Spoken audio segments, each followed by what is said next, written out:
Shalom Aleihim, Besem Yeshua Hamasiah, salam sejahtera di dalam nama Tuhan Yesus Kristus.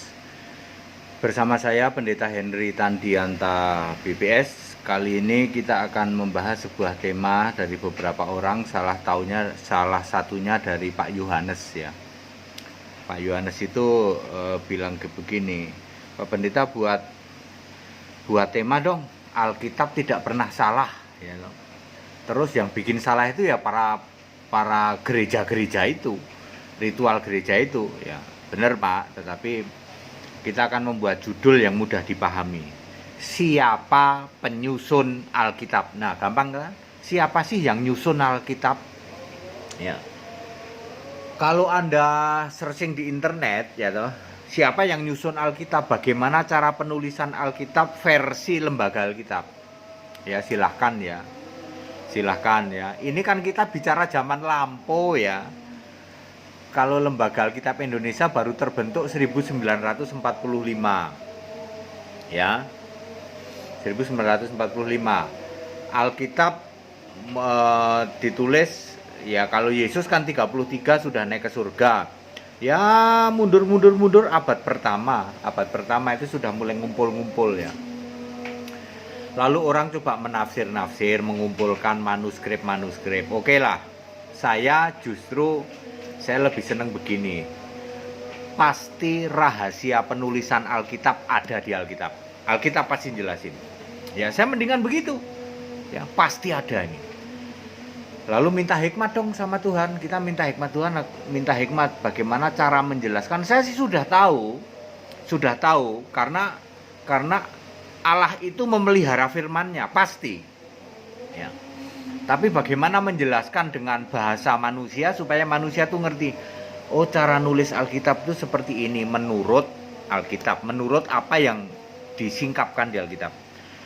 Saudara, kalau kita mau membahas tentang penulisan Alkitab, yang jadi masalah apa sih? Pasti perjanjian baru. Betul? Kalau perjanjian lama nggak ada masalah. Yang bikin ruwet itu ya penulisan perjanjian baru. Ingat waktu Yesus lahir ke bumi, ke dunia ini, lalu dia mengajar, sudah ada perjanjian lama enggak? Ada. Mari kita lihat. Lukas 4 ayat 16. Yesus mau membaca dari Alkitab. Lukas 4 ayat 16. Di Lukas 4 ayat 17, kepadanya diberikan kitab Nabi Yesaya. Oh, rupanya Alkitab itu masih terpisah-pisah. Ada kitab nabi-nabi, ada kitab lain ya. Kitab nabi-nabi itu dipisah-pisah, belum dikumpulin jadi satu. Perhatikan kata-katanya. Lukas 4 ayat 16, Yesus akan membaca dari Alkitab tuh. Di Alkitab itu ada kata Alkitab. Lalu kepada Yesus diberikan kitab Yesaya. Mestinya kalau Alkitab sudah jadi satu kan mestinya begini. Yesus mau membaca dari Alkitab, kepadanya diberikan Alkitab, lalu Yesus membuka kitab Yesaya, kan mestinya begitu. Ya, tapi justru yang Yesus diberi kitab Nabi Yesaya, lalu Yesus membuka. Yang dibuka oleh Yesus apa? Kitab Nabi Yesaya. Padahal Yesus akan membaca Alkitab. Jadi dari sini kita sudah bisa simpulkan, pada waktu Yesus di dunia, kira-kira umur 30 tahun plus, ketika dia sudah mengajar, perjanjian lama yang disebut Alkitab masih terpisah-pisah. Ini ada Taurat, ini ada Kejadian, ada Keluaran, terus ada kitab Nabi Yesaya, nanti ada Yeremia. Belum digabung menjadi perjanjian lama. Clear? Makanya di dalam Lukas 24 ayat 44 Yesus ngomong gini, harus digenapi semua yang ada tertulis tentang aku dalam kitab Taurat Musa, kitab nabi-nabi, dan kitab Mazmur. Rupanya Alkitab itu dikelompokkan menjadi 3. Kitab Nabi Musa, terus kemudian kitab nabi-nabi. Musa itu Taurat, kemudian kitab nabi-nabi dan Mazmur. Ya, lalu di ayat 45 Yesus membuka pikiran mereka mengerti tentang kitab suci ya. Jadi kitab suci itu terdiri dari Mazmur, kitab nabi-nabi dan Taurat Musa ya. Jadi clear dari sini perjanjian lama pun masih berupa kitab terpisah-terpisah. Lalu menjadi pertanyaan, kapan itu digabung? Ya, perjanjian lama digabung itu kapan? Ya, apakah hari ini di Yahudi masih Tanaknya juga masih terpisah-pisah? Ya, mestinya sih tidak ya. Tetapi di era Yesus masih ya. Ya, clear dari sini berdasar ini kita bisa tahu begini ceritanya ya. Matius nulis kitab, otomatis sama Matius dibikin bundelan. Waktu itu belum buku ya, diikat gitu ya nggak tahu lah. Pokoknya dibikin satu bundelan Matius, tulisannya Matius. Markus juga begitu, Lukas juga begitu, Yohanes juga begitu. Lalu setelah Yesus naik ke surga, ada Lukas nulis kisah Rasul, terus ada Paulus dan lain sebagainya. Masing-masing ya bukunya masing-masing, kitabnya masing-masing ya. Karena kita mengacu kepada Alkitab Perjanjian Lama. Lalu ini kan sama-sama orang Kristen ya toh. Orang Korintus megang kitabnya Paulus yang untuk jemaat Korintus. Paulus kan nulis surat itu sampai 2 kan, 1 Korintus sama 2 Korintus. Berapa pasal itu ya. Kolose megang buku tulisannya Paulus untuk jemaat Kolose. Apakah Kolose tahu kitabnya Matius? Awalnya tentu tidak tahu, lama-lama nanti tahu ya, karena ya dulu zaman kita masih di kampung, ketika pendeta mau khotbah itu bawa kitab loh. Dulu Alkitab itu yang punya cuma pendeta. Itu sudah tahun 1980 ya, masih begitu ya. Kita bayangkan tahun-tahun awal pasti yang punya kitab Matius ya cuman jemaatnya mungkin di Yerusalem ya. Oke. Lalu ketika mereka saling berkunjung nih, Matius bawa buku Matius, Markus, menjadi masalah ketika sudah mati. Matius sudah mati, Markus sudah mati, pasti ini diwariskan ya toh. Yang jelas Matius 1 bendel, Markus 1 bendel, Lukas 1 bendel, Yohanes 1 bendel, Kisah Rasul 1 bendel, terus 1 Yohanes, 2 Yohanes itu juga 1 bendel. Lalu pertanyaannya kapan ini disatukan? Itu automatically sama dengan penulisan Perjanjian Lama ya, karena mereka Musa juga bawa kitab, Yesaya bawa kitab, Yeremia bawa kitab, Maliakim bawa kitab ya. Lalu siapa yang menyatukan? Ya tentu otoritas yang saat itu ya, bisa otoritas keagamaan, bisa juga otoritas pemerintah atau raja-raja yang concern terhadap itu ya. Demikian pula Alkitab, ada bendelannya buku Matius, Markus, Lukas, Yohanes ya. Ya dulu kalau dibaca ya dipinjemin gitu selembar. Tapi akhirnya nanti yang di Korintus di ini sudah terjadi mengumpul. Baru setelah menjadi ngumpul akhirnya menyebar ya toh. Jadi konsili ada nggak Pak? Ya nggak ada. Siapa bilang ada konsili? Ya tidak ada itu ya. Konsili itu kenapa dimunculkan? Karena mereka menolak Alkitab, satu-satunya kitab suci. Lalu mereka sebentar ya, saya flu soalnya, minum obat dulu.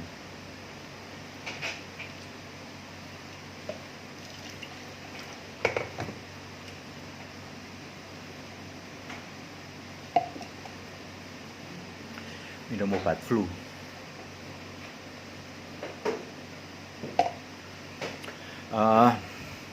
Sampai mana tadi ya? Tidak benar ya toh kalau terus ngumpulin ya. Jadi ini secara automatically berjalan dengan sendirinya. Kitab asli Matius, Markus, Lukas, Yohanes, lalu mereka saling berkunjung toh. Ya kira-kira membutuhkan 100 tahun lah, akhirnya itu terkumpul. Lalu mulai menyebar ya, begitu menyebar sudah ada Perjanjian Lama, juga sudah ada Perjanjian Baru. Memang belum sempurna, belum ada pasal, belum ada ayat ya. Nah ini dia yang jadi masalah. Lalu penyimpangan dimulai abad ketiga atau abad kedua akhir oleh seorang nabi juga bukan, rasul juga bukan, namanya Annus Tertullian atau Tertuli ya. Annus Tertulli, itu orang negro ya, ahli hukum tapi mungkin nggak tahu kenapa. Lalu dia membuat penyimpangan itu. Aslinya tulisan asli dari para rasul tidak ada yang namanya Tritunggal, itu tidak ada ya.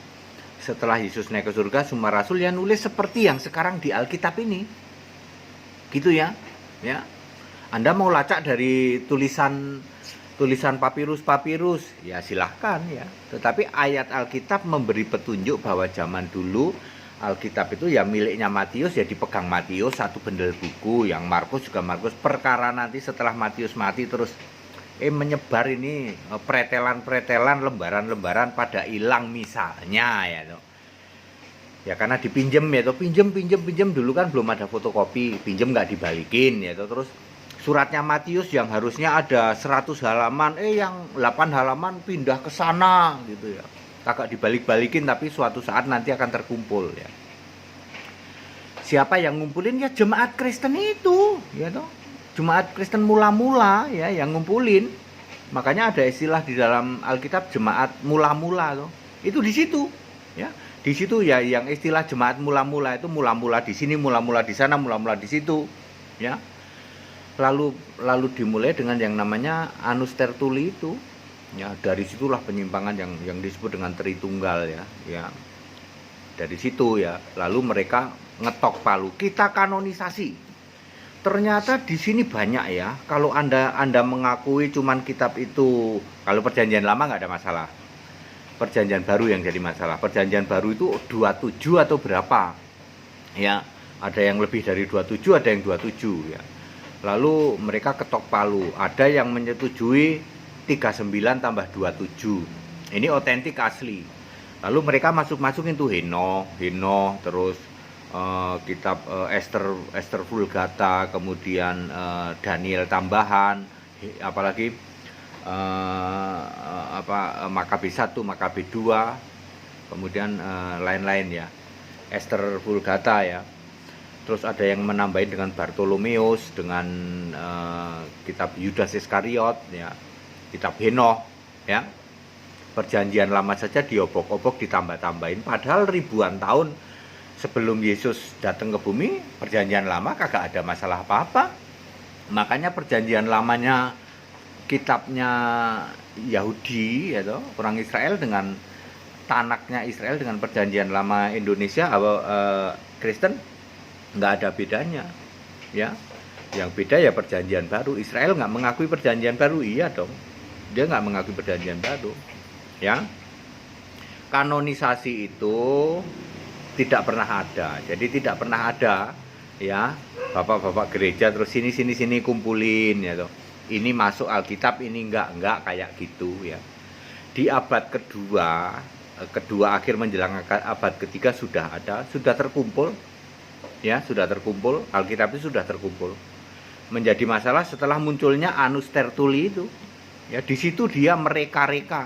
Ada yang nanti timbullah yang disebut dengan penyembahan terhadap tiga Allah, yaitu terhadap Tritunggal. Cikal bakalnya kan di situ ada melalui perantara Maria dan lain sebagainya. Tapi kalau kitab aslinya enggak. Jadi bagaimana cara penulisannya? Yang ngikutin apa yang tertulis di Alkitab. Di era Yesus di bumi saja Perjanjian Lama itu masih pisah-pisah, setidak-tidaknya dikelompokkan 3 grup. Taurat, kitab Nabi, kitab Mazmur. Perjanjian Baru kan lumayan modern. Jadi ya masing-masing pegang kitab sendiri. Matius pegang, Markus, Lukas, Yohanes. Ketika gereja ini bertumbuh saling tuker dong. Ya, Matius itu di mana? Oh, di Yerusalem. Markus juga di Yerusalem. Ya, Yerusalem misalnya gereja di Yerusalem pegang kitabnya Matius, Markus, Lukas, Yohanes. Lukas misalnya Lukas di Roma misalnya, kan Lukas ikut Paulus. Jadi semua tulisan Roma Lukas tersimpan di Roma. Paulus ada yang di Roma juga, ada yang di Korintus, ada yang di Efesus, ada yang di Filipi, ada untuk Titus, nggak tahu Titus itu di mana itu lokasinya ya. Ya ada jemaat Tesalonika. Ya jemaat Tesalonika pegang suratnya Paulus Tesalonika. Bentuknya ya mungkin buku ya. Nah yang ini Yudas kan cuma 1 pasal, jadi mungkin cuma 2 lembar. Nggak tahu Yudas gerejanya di mana itu ya. Lalu mereka nanti saling bertukar. Yudas pegang, jadi kemana-mana jemaatnya yang Yudas, yang ditulis Yudas itu surat Yudas ya dibawa, mungkin hanya 2 lembar karena cuma 1 pasal. Dulu belum ada fotokopi ya toh, lalu dikumpulin lah mungkin dikumpulin begitu. Jadi jangan Anda berpikir terus ada pendeta sok jadi Superman gitu ya. Pendeta atau gereja jadi Superman tukang ngumpulin, kagak ada. Ya, Allah menjaga firman-Nya, jangan lupa ya. Kalau Anda searching di internet cara begini-begini ya biar saja ya toh. Saya lebih percaya apa yang tertulis di Alkitab. Ya, Alkitab sudah menulis bahwa Alkitab itu zaman Yesus saja Perjanjian Lama masih dipisah-pisah. Ada kitab Nabi Yesaya, kitab ini. Jadi saya membayangkan ketika Yesus sudah naik ke surga, ada kitab Matius, kitab Markus, kitab Lukas, kitab Yohanes dipegang masing-masing. Kapan dikumpulin automatically karena mereka berkembang gereja. Sama dengan kitab Perjanjian Lama, bagaimana mungkin 30 kitab kok bisa ngumpul jadi satu? Padahal Yesaya tahun kapan? Yeremia tahun kapan ya toh? Nanti Hagai, nanti Maleaki tahun kapan? Kok akhirnya bisa? Karena mereka menyatu. Perlu berapa itu? Perlu sekitar 2000 tahun sejak ditulis oleh Musa. Era Musa sampai Maleaki mungkin 1000, 2000, 6000 dikurangi itu ya, mungkin hampir 2000 tahun ya, dari sejak Musa sampai nanti Maleaki. Lalu Yesus lahir di bumi, Yesus mengajar, mulai ditulis Matius, Markus sampai nanti Yesus naik ke surga, sampai ini pada ngumpul surat-surat buku-buku ini pada mengumpul kitab-kitab abad kedua, hanya perlu waktu 100 tahunan, 150 tahun paling lama ya. Lalu konsili ini sok ada pahlawan yang katanya ngumpulin kitab, tapi dia juga nyelipin kitab lain.